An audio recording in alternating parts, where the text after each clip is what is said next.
Igor Coronado está acertando a rescisão do contrato no Al Ittihad da Arábia Saudita e sobram clubes brasileiros interessados na contratação do meio atacante. O vídeo de hoje do canal do Nicola traz bastidores dessa história, uma boa e uma péssima notícia para o Vasco, as últimas de mercado, bastidores, finanças e muito mais. Antes, deixa eu só me apresentar, me chamo Jorge Nicola, sou jornalista esportivo e estou aqui para deixar você super bem informado sobre as coisas do seu time do coração. Para não perder nada, aperta o botão vermelho de inscreva-se, ative todas as notificações e também deixe seu like. Combinado? Uma informação super importante, já havia contado para vocês alguns dias atrás que Igor Coronado, meio atacante brasileiro de 31 anos de idade, muito bom jogador que pertence ao Al Ittihad, discutiu os últimos detalhes da rescisão do contrato. Essa rescisão ainda não foi assinada, mas já está sacramentado que ele não joga mais por lá. Houve um papo reto entre o representante do atleta, o jogador, e o Marcelo Gajardo, técnico do time saudita, e combinaram que ele nem vai ser inscrito nas próximas competições, está fora. As partes só acertam os últimos detalhes de um pagamento de indenização pela quebra do contrato de forma antecipada. O Coronado tinha vínculo até metade do ano que vem, ganhava 5 milhões de dólares por temporada. Aqui vem a notícia importante, além dessa rescisão e do fato do Igor Coronado estar livre, há a intenção do atleta em jogar no futebol brasileiro. Tem 31 anos de idade e nunca atuou profissionalmente por aqui, já rodou por várias partes do mundo, com mais destaque no Oriente Médio.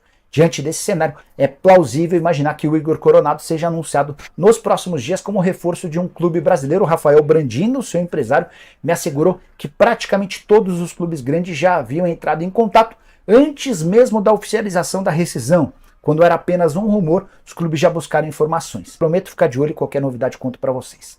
Hora de falar sobre a boa e a péssima notícia no Vasco. Quero começar com a boa. Verratti teve seu contrato prorrogado. O anúncio ainda não foi feito de forma oficial, mas o centroavante de 35 anos de idade, argentino, aceitou as condições. Seu novo vínculo se encerra em dezembro de 25 e se ele na próxima temporada jogar pelo menos 60% das partidas, tem seu contrato estendido até dezembro de 2026. Por conta da renovação, ele vai garantir um bom aumento salarial, algo justo para alguém que na temporada passada, em 21 jogos, marcou 10 gols e foi absolutamente decisivo na luta contra o rebaixamento na Série B. A má notícia diz respeito a Paulinho, volante que apareceu na temporada passada, muito bom reforço, peça importante. Ele acabou sofrendo um rompimento no ligamento cruzado anterior do joelho direito no jogo contra o Bangu, período de recuperação de 8 a 10 meses. Essa é a notícia ruim. O Vasco não vai poder contar com um dos seus principais jogadores durante praticamente toda a temporada. Bora falar agora sobre o Vasco da Gama. Durante o programa do Nicola desse domingo, me perguntaram se a negociação entre Vasco e Luciano Rodrigues ainda existia. Só para relembrar vocês, o Luciano é um atacante de 20 anos de idade, uruguaio, pertence ao Liverpool, está disputando o pré-olímpico com a seleção uruguaia, participou de 2 partidas e tem 3 gols marcados. Detalhe, fez 3 gols mesmo com a sua seleção, perdendo as 2 partidas para o Paraguai e para o Chile. Posso contar para vocês que não há mais nenhuma negociação entre Vasco e Liverpool do Uruguai. O Vasco sondou, quis entender as condições do negócio, foi avisado de que há uma proposta do exterior muito alta, o clube não foi revelado, mas a suspeita é de que seja o Feyenoord. Diante desse cenário, o Vasco abriu mão das tratativas. A ideia é trazer jogadores um pouco mais experientes e a centroavância nem é tanto a prioridade assim, até porque o Verratti deve ter nos próximos dias o anúncio da sua renovação de contrato. Só para completar sobre o Luciano Rodrigues, 34 jogos, 9 gols e 1 assistência. Na última temporada está avaliado em 4 milhões e meio de euros e seu contrato lá no futebol uruguaio só se encerra em dezembro de 2027. Vamos contar a história desse jogo. Foi um jogo muito polêmico, né? Foi um jogo bem polêmico. O Vasco empatou 2-2 com o Bangu, com cartão vermelho, pênalti. Esse negócio de gol no final, eu sou bem experiente com isso. Cadê? Do lado de fora do Mané, a torcida já tava fazendo a festa. O Arthur usou a criatividade e escreveu um cartaz em inglês pedindo a camisa do Verratti. Eu escrevi em inglês também porque eu não sabia se ele falava português. Ele é um dos melhores jogadores do Vasco. A empolgação da galera se estendeu até o lado de dentro do estádio. A bola rolou e o torcedor já foi pego de surpresa. O jogo mal tinha começado e na defesa do Vasco já deu esse carrinho aí no camisa 5 do Bangu. 4 minutos de jogo e o cara foi pro vestiário mais cedo, expulso da partida. Jogo equilibrado, primeiro tempo terminou no 0 a 0. Na segunda etapa, o torcedor ainda estava voltando para a arquibancada quando o Vasco abriu o placar. Piton lançou e Praxedes só esticou o pé. O Vasco seguiu pressionando, mas foi o Bangu que carimbou a rede. Canela chutou e Léo Jardim deixou passar. Que vacilo, hein, goleirão? Aos 81, Luiz Felipe fez falta grave e o juiz não pensou duas vezes. Vermelho. No finzinho, o cara apareceu. Ele mesmo, camisa 10, o craque. Payet deixou dele. Tudo indicava o quê? Uma vitória do Vasco, até que Medel cometeu pênalti. João Maranhão foi pra cobrança e mandou no ângulo. Tudo igual. Fim de jogo no Mané, 2-2. O próximo desafio do Vasco é contra o Nova Iguaçu. Será que vai conseguir se manter invicto? Eu vou dar oi também para Lucas Pedrosa e Vene Casagrande. Já põe Neguerê aqui com a gente nesse papo. Ô, Pedrosa, vamos conversar nós três, hoje, nós quatro por aqui, para debater esse jogo. Todo mundo sabe, o Vasco jogando em casa. Você vai assistir aqui com exclusividade na televisão aberta no SBT. Ô, Lucas Pedrosa, quero saber de você, 4 minutos já o Jair foi expulso. Vamos fazer o seguinte, combinar? Vamos comentar de arbitragem daqui a pouco. Inclusive, a gente tem a opinião da Nadine em relação aos erros e acertos da arbitragem. Falando do jogo, difícil analisar um jogo que com 4 minutos você perde um jogador. Mas o Vasco teve um controle, né? Sim, quando o Jair é expulso, ele usa um 4-4-1, ele deixa o Verratti sozinho lá na frente para poder brigar, depois ele faz uma linha de 4 no meio campo e uma linha de 4 na zaga. Mesmo com um jogador a menos, o Vasco, pela qualidade técnica que tem no time, foi superior ao Bangu, principalmente no segundo tempo, e isso passa muito pelo Payet, porque ele é um cara que tomou as rédeas da partida, controlando, conseguindo virar a bola, conseguindo aparecer pelo meio, aí depois ele vai para a ponta e consegue também criar por ali, junto com o Lucas Piton, é uma dupla que vem dando muito certo. Então a minha preocupação ontem, ela não tem nada a ver com o desempenho do Vasco. Realmente, quando você tem um jogador expulso, e aí a gente vai comentar sobre isso de forma injusta, aos 4 minutos, tudo que vem depois dali é muito complicado você falar, o Vasco jogou bem, o Vasco jogou mal. O que eu levo de positivo nessa partida, primeiro, a garra dos jogadores que até se descontrolaram porque ficaram incrédulos com o que aconteceu com o Jair, mas a garra deles, a vontade de vencer, a postura do Vasco de ter sido melhor que o Bangu, mesmo com um a menos. E aí a gente lamenta uma falha do Léo Jardim, que tem muito crédito com a torcida do Vasco, mas realmente ele falhou feio. E depois um pênalti que também é discutível, também é um lance discutível em relação ao Medel. Tem gente que acha que foi, tem gente que acha que não foi. Respeito, na minha opinião, acho que é um lance de jogo. Mas de forma geral, o ponto realmente positivo, o expoente, se chama Dimitri Payet. O que esse cara joga de bola é uma coisa absurda. É um jogador tecnicamente muito acima do futebol brasileiro, na prateleira mais alta mesmo, e o torcedor vascaíno tem que comemorar e tem que aproveitar cada segundo desse cara em campo, porque estamos falando de um craque de verdade. Dimitri Payet joga muita bola. Ô, Vene, a gente já comentou por aqui e eu falei que eu tô gostando de assistir ao Vasco por conta do Payet. É um jogador que, independentemente de não ser o seu time, ele encanta. Ontem, aquela jogada dele, ele bate, ele pega o rebote, já aos 90, cansado, início de temporada. Um jogador, assim, incrível, né, Vene? Por exemplo, Fernando, eu estava comentando com o Pedrosa aqui antes da gente começar o programa, a forma como o Payet trata a profissão dele é algo exemplar. E isso também é feito de craques. Os craques, eles não são só dentro de campo, é também o que eles fazem fora de campo. E a forma como o Payet voltou da pré-temporada, 8 quilos mais magro, isso é de bater palma. De fato, é um jogador sensacional. É um jogador que faz você ir ao estádio assistir, independentemente se você torce para o Vasco ou não. Eu, particularmente, iria a um jogo do Vasco, assistir também em São Januário por causa do Payet, porque eu queria ver o Payet de perto, assim como eu queria ver o Suárez com a camisa do Grêmio jogando. Então, craques fazem isso, fazem pessoas, mesmo você não torcendo para o Vasco, parar e assistir a esse jogo. Sobre o jogo, assim, de maneira geral, eu também queria ressaltar o gol do Praxedes, porque, de certa forma, dá uma confiança a um jogador que não tem muita confiança na torcida, que não gosta de tanto prestígio com a torcida, mas com a comissão técnica, ele tem muito prestígio. Então é legal o gol dele, eu acho que isso vai ajudar aí no decorrer da temporada. Neguerê, o Vene trouxe o Praxedes, já destacamos aqui o protagonista do jogo, acho que, não sei, talvez você concorde ser o Payet. Queria que você trouxesse pontos positivos e também negativos dessa partida. É um pouco injusto a gente falar de ponto negativo, pensando que o Vasco ficou desde 4 minutos com um a menos. Mas num todo a gente tentar um olhar aí respeitoso em relação ao ponto negativo do Vasco. Claro, aproveitando, Fernandinha, até a fala do Pedrosa, que colocou muito bem, o Vasco, mesmo com um jogador a menos, se manteve organizado. E eu costumo sempre falar que nesse início de temporada, obviamente, o nosso calendário não ajuda. A pré-temporada faz com que a perna dos jogadores fique pesada.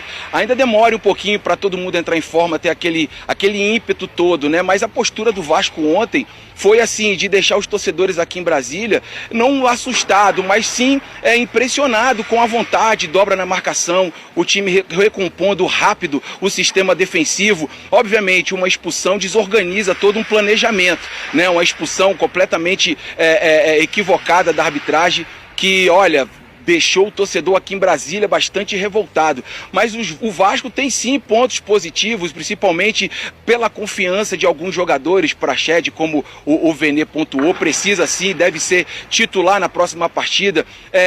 Quero destacar também essa lesão do Paulinho, que, olha, está preocupando muito, porque o Vasco não tem uma equipe tão grande assim, né, com algumas peças de reposição. Então é muito enxuta. Então você perder um jogador do tamanho do Paulinho, que vem crescendo a cada dia, é muito complicado. Mas o saldo positivo é a mudança de postura do Vasco da Gama, talvez pela pressão que não existe, igual nós vimos na temporada passada, mas hoje um Vasco mais seguro, um Vasco mais tranquilo, respeitando taticamente tudo aquilo que o Ramon pede.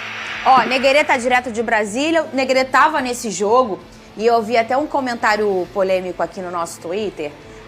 Campeonato Carioca em Brasília, nunca vi isso. Eu vou falar de arbitragem agora, mas depois eu queria que o Negreira falasse sobre isso, sendo um vascaíno, doente não, né? Saudável, que mora em Brasília, e ele vai dar o olhar do torcedor que a gente chama aqui de off-Rio.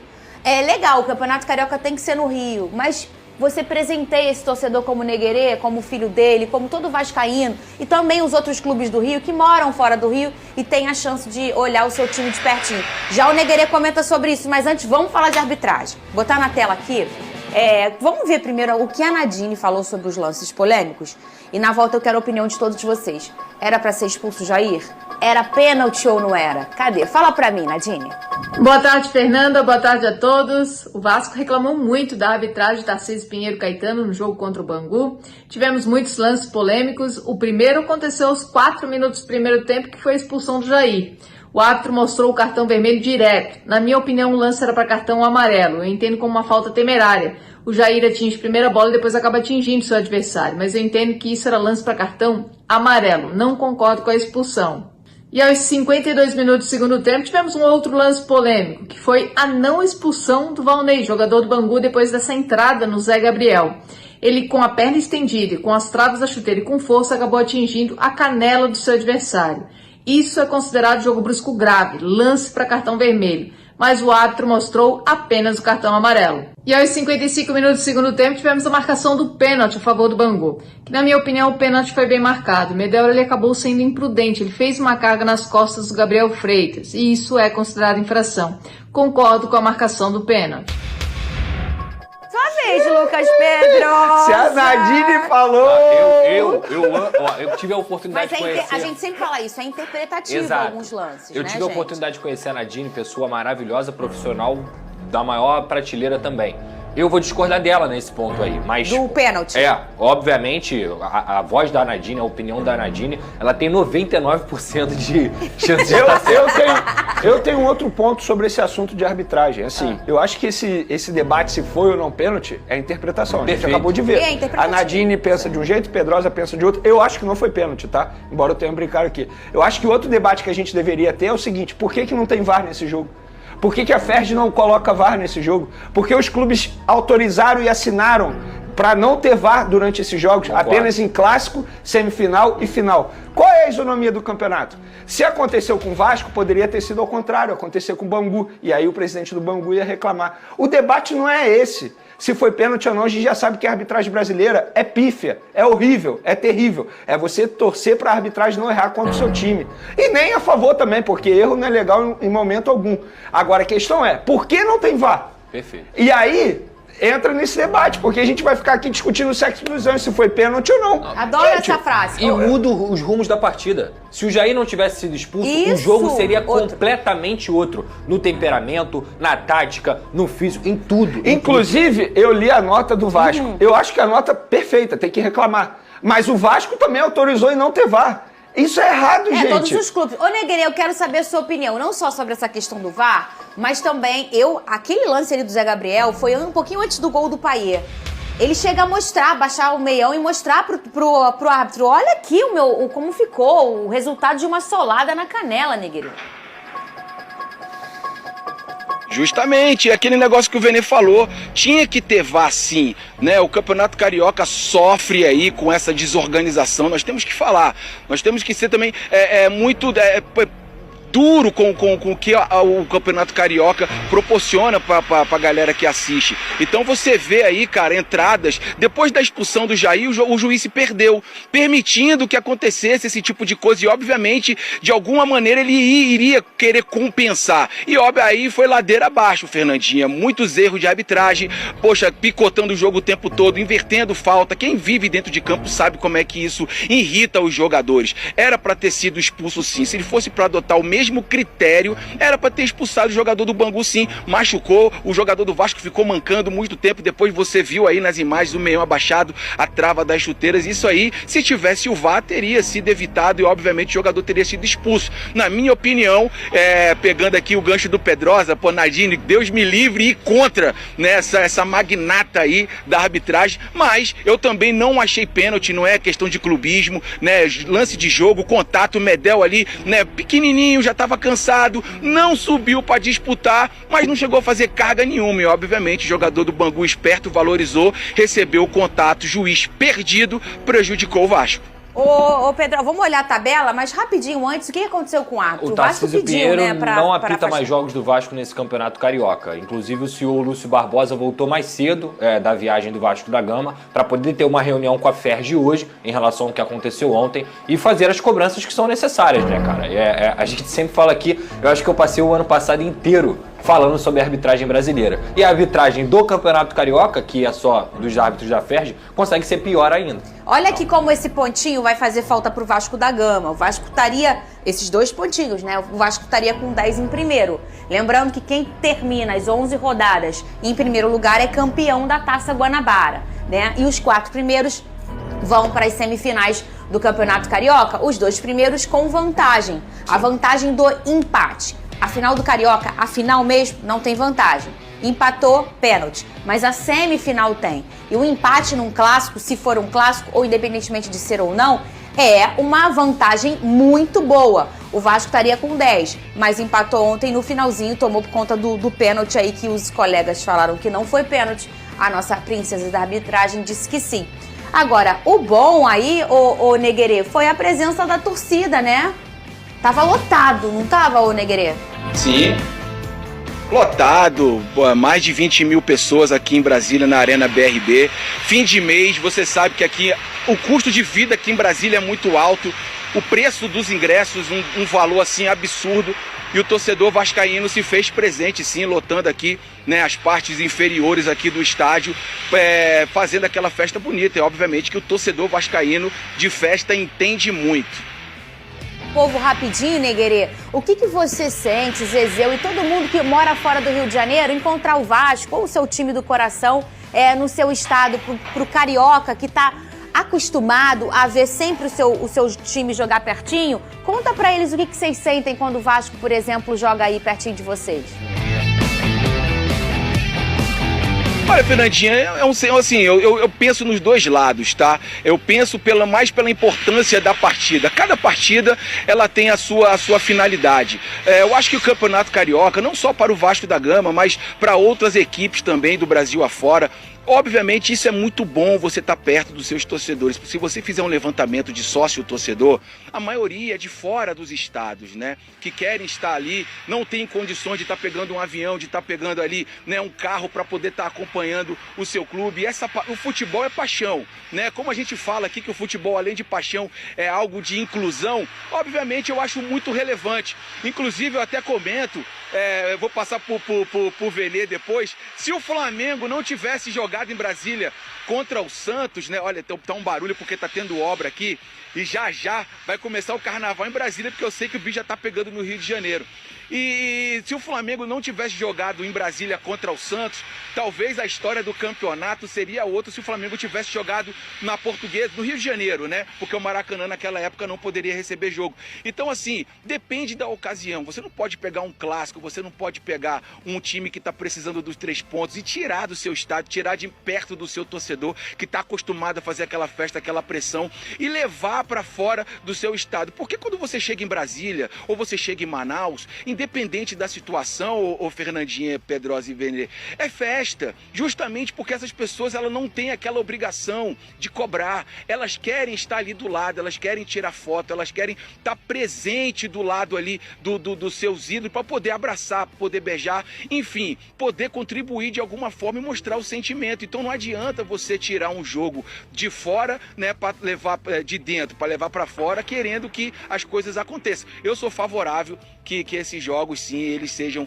em outros estados para poder contemplar os torcedores. Eu também. Ô, Pedrosa, agora falando ainda da tabela, como é que pode ali, eu falo, esse novo formato do Carioca, que eu gostei muito, Sim. Ele é muito simples de se entender, e eu gosto de campeonatos que você não tem que ficar decorando o regulamento, Perfeito. né? E além disso, dele ser muito simples, ele é muito ágil. E tem logo muito confronto de clássico grande, Sim. né? E esses pontinhos aqui fazem muita diferença. Daqui a um mês, menos de um mês, acaba essa fase do campeonato. Eu acho que o Campeonato Carioca, a coisa mais gostosa que tem são os clássicos, né? E aí eu falo até como torcedor. O jogo que eu mais gosto de ir é clássico, seja Flamengo, Fluminense, Botafogo. Então isso é muito bom pro torcedor que vai aos estádios. Eu sou completamente a favor dos jogos serem fora do Rio de Janeiro, para ser muito honesto, porque o torcedor merece ter um contato com esses times. O torcedor, muitas vezes, que paga sócio, que torce junto, que chora junto, lá em Manaus, lá em Brasília, seja em qualquer lugar, ainda mais dentro do Campeonato Carioca, que você tem a oportunidade de fazer isso. Eu sou completamente a favor. Em relação aos pontos, eu acho que, como eu já falei, né, os 4 vão se classificar, o Flamengo vai vir agora com o time titular jogar no Brasil, então não vai ter nenhuma dificuldade para poder se classificar, e a gente vai ter mais clássicos ainda nesse Campeonato Carioca. Ô, Vene, domingo, transmissão do SBT. Qual é o jogo, ô Vene? Vasco e Flamengo. Ih, o Negre já tá até se abanando. Chegou a hora de separar os homens dos meninos. Vene!